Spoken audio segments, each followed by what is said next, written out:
World war one and two हम इंसानों के इतिहास की सबसे डेडलीस्ट वॉर में से एक में कंसिडर की जाती है। जहां वर्ल्ड वॉर वन में लगभग 2 से 2.5 करोड़ लोग मारे गए थे, तो वहीं वर्ल्ड वॉर टू में ये नंबर 4 गुना तक पहुंच गया था। इनमें से कहीं तो सीधा वॉर में इन्वॉल्वमेंट के कारण मरे, तो कुछ उससे होने वाले कंसिक्वेंसेस जैसे भूखमरी और वॉर से जुड़ी डिजीज से मारे गए। पर क्या होगा अगर वर्ल्ड वॉर 3 हो जाए, और अगर ऐसा होता है तो कैसे वर्ल्ड वॉर 3 को लड़ा जाएगा? आइए जानते हैं ये सब इस वीडियो में।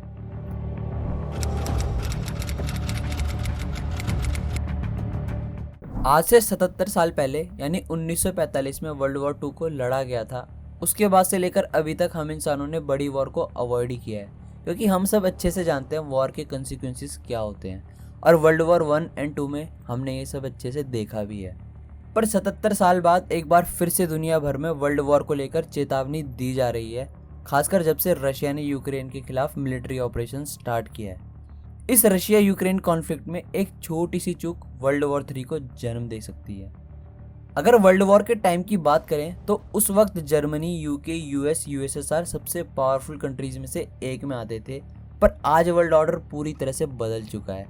वर्ल्ड वॉर 2 के बाद अमेरिका और यूएसएसआर ही दो सबसे पावरफुल देश एग्जिस्ट करते थे, और इसी बीच में अमेरिका एकमात्र ऐसा देश बना जिसके पास न्यूक्लियर बम आ चुका था, और 1945 में उसने ये न्यूक्लियर बम जापान के हिरोशिमा एंड नागासाकी शहर पर छोड़ा, जिसके बाद वर्ल्ड वॉर 2 का दर्दनाक एंड हुआ। इस न्यूक्लियर बॉम्ब के कारण 1.5 से 2 लाख जापान के लोग इंस्टेंटली मारे गए, और शहर की तो हालत पूछो ही मत कि क्या हुई थी। इसी के कुछ सालों बाद यूएसएसआर यानी आज के रशिया ने भी अपने आप को न्यूक्लियर आर्म कंट्री घोषित कर दिया। यानी उस वक्त 2 ही ऐसे देश थे जिनके पास न्यूक्लियर बॉम्ब की कैपेबिलिटी आ चुकी थी, एक यूएसए और दूसरा यूएसएसआर। पर आज 21st सेंचुरी में ये सिनेरियो पूरी तरह से बदल चुका है। आज 9 कंट्रीज़ के पास न्यूक्लियर बम की कैपेबिलिटी है, जिनमें से नॉर्थ कोरिया जैसा कंट्री भी शामिल है। और आज के समय के न्यूक्लियर बम वर्ल्ड वॉर 2 वाले न्यूक्लियर बम से कहीं ज़्यादा पावरफुल है। इसके अलावा 90s के टाइम पर हमारे पास उतने आधुनिक हथियार नहीं थे जितने आज के समय में हैं। आज की टेक्नोलॉजी काफ़ी ज़्यादा एडवांस हो चुकी है। आज हम इंसानों के पास पहले के मुकाबले कहीं ज़्यादा powerful military and skilled army है। हमारे पास सैटेलाइट जैसे एडवांस कम्युनिकेशन सिस्टम है, जिससे हम चुटकियों में दुश्मन देश की हरकतों का पता लगा सकते हैं। तो अगर वर्ल्ड वॉर 3 शुरू होती है तो धरती को हेल बनने में ज़्यादा टाइम नहीं लगेगा। Hundreds of millions of people चुटकियों में मारे जाएंगे। सिटीज़ पूरी तरह से बर्बाद हो चुकी होंगी, क्योंकि वॉर के टाइम सिटीज़ प्राइमरी टारगेट होती हैं। इसके बाद जब वॉर रुकेगी, धुआं चारों तरफ से छटेगा, तो सिर्फ चारों ओर तबाही का मंजर दिखेगा, और जो लोग बच जाएंगे वो भूखमरी या फिर वॉर से होने वाली डिजीज से मारे जाएंगे। इससे धरती की आधी पॉपुलेशन तो ऐसे ही ख़त्म हो जाएगी, और इन सब चीज़ों से धरती को रिकवर होने में डेकेड्स लग जाएंगे। बट इसका एक दूसरा सिनेरियो भी है, साइबर वॉरफेयर। यस, आपने सही सुना, साइबर वॉरफेयर।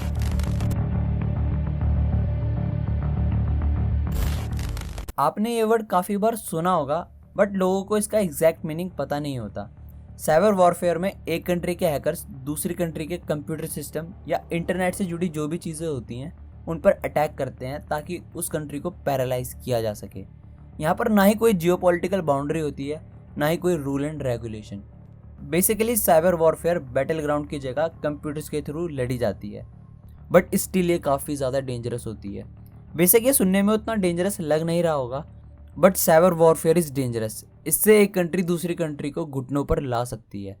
इसलिए आज हर कंट्री ने हैकर्स की आर्मी खड़ी कर रखी है, जो उन्हें एक्सटर्नल थ्रेट से तो बचाती ही है, साथ ही साथ दूसरी कंट्री पर भी उन हैकर्स के थ्रू नज़र रखती है, और टाइम टाइम पर साइबर अटैक्स भी करवाती है। साइबर वॉरफेयर को और आसानी से समझें तो सोचो, सर्दियों का टाइम है, आप आराम से अपने घर में सोफे पर बैठे हुए हो और नेटफ्लिक्स को एंजॉय कर रहे हो, साथ ही हीटर का भी मज़ा ले रहे हो। पर अचानक से आपके घर में लाइट चले जाती है। आप इंतज़ार करते हो कि लाइट अभी 5 मिनट में आ जाएगी, बट 1 घंटा हो जाता है, लाइट नहीं आती। 2 घंटे हो चुके हैं, बट लाइट अभी भी नहीं आई। ऐसा करते करते 8-10 घंटे निकल जाते हैं। आप सर्दी से ठिठुर रहे हो, बट लाइट आने का नाम नहीं ले रही। तो इसी बीच आप अपने इंस्टाग्राम को ओपन करते हो। आपके सामने एक आर्टिकल पॉपअप होता है जिसमें लिखा होता है, the country's electric grid has been hacked. Yes, आपने सही सुना, कंट्री की इलेक्ट्रिक ग्रिड को हैकर्स द्वारा हैक किया जा चुका है, जिसके कारण कई घंटों या इवन कई दिनों तक लाइट नहीं आएगी। और अगर इलेक्ट्रिसिटी ही नहीं होगी तो कंट्री भी प्रॉपर तरीके से फंक्शन नहीं कर पाएगी। हमेशा से इलेक्ट्रिक ग्रिड्स हैकर्स का प्राइमरी टारगेट होती हैं, और अगर इलेक्ट्रिक ग्रिड ही हैक हो जाए तो इससे एक कंट्री दूसरी कंट्री को चोक कर सकती है। पास्ट में इस तरह के काफ़ी इंसिडेंट हो चुके हैं जहां एक कंट्री ने दूसरी कंट्री की पावर ग्रिड्स को हैक कर लिया, बट छोटे स्केल पर। साइबर वॉरफेयर में कंट्री स्पॉन्सर हैकर्स दूसरी कंट्री के फाइनेंशियल सिस्टम में घुसकर उस कंट्री के फाइनेंशियल सिस्टम को बुरी तरह से डैमेज कर सकते हैं एंड स्टॉक मार्केट को रातों रात क्रैश भी कर सकते हैं।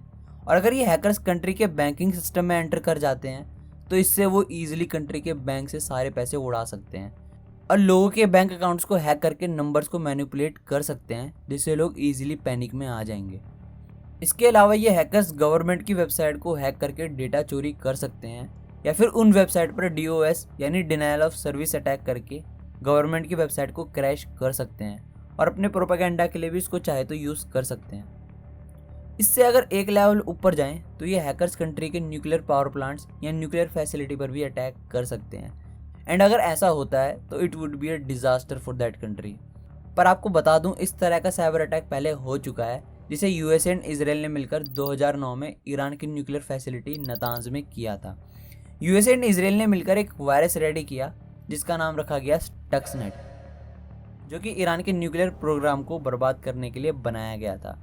और इस वायरस ने सक्सेसफुली अपना काम भी किया और ईरान के न्यूक्लियर प्रोग्राम को बर्बाद करके रख दिया, जिसके कारण उनका न्यूक्लियर प्रोग्राम कई सालों के लिए आगे डिले हो गया, और यही USA एंड इसराइल मिलकर चाहते भी थे। अब साइबर वॉरफेयर का एक दूसरा एस्पेक्ट भी है, इंफॉर्मेशन वॉरफेयर।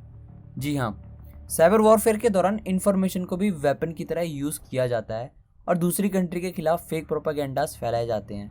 और इसका जीता जागता एग्जाम्पल है यूक्रेन, जिसने इस वेपन का रशिया के खिलाफ सटीक इस्तेमाल किया है। भले ही इस वॉर में रशिया यूक्रेन पर भारी पड़ रहा हो, बट जहां बात आती है इन्फॉर्मेशन वॉरफेयर की, वहां रशिया पूरी तरह से हार चुका है।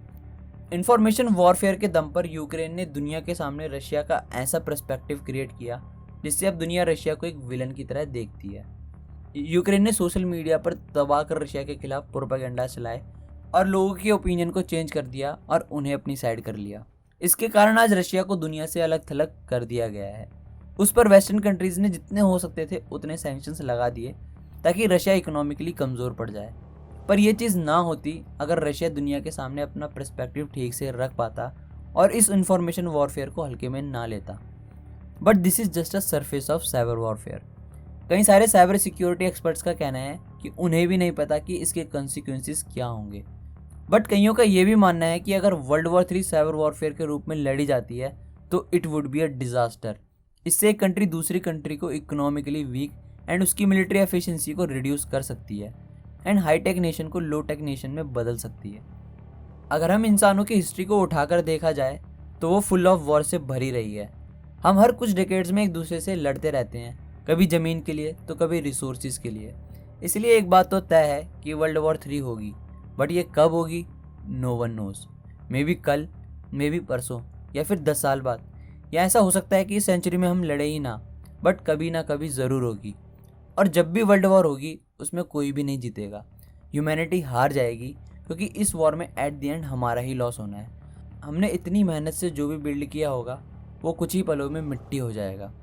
मैं तो यही उम्मीद करूँगा कि हम इंसान आपस में प्यार से मिलजुल कर रहें और जो भी प्रॉब्लम्स है उन्हें टेबल पर बैठकर सुलझाएं, ताकि हमें वॉर की तरफ कभी जाना ही ना पड़े। बट आप बताओ कि आपको क्या लगता है, अगर वर्ल्ड वॉर 3 साइबर वॉरफेयर के रूप में लड़ी जाती है तो कौन सी कंट्री किस पर भारी पड़ सकती है? किस कंट्री के जीतने के सबसे ज़्यादा चांसेस होंगे? और इंडिया इस मामले में कहाँ स्टैंड करता है? कमेंट करके ज़रूर बताना। I love to know your answer. तो मिलता हूँ मैं आपको अगली वीडियो में। Good bye.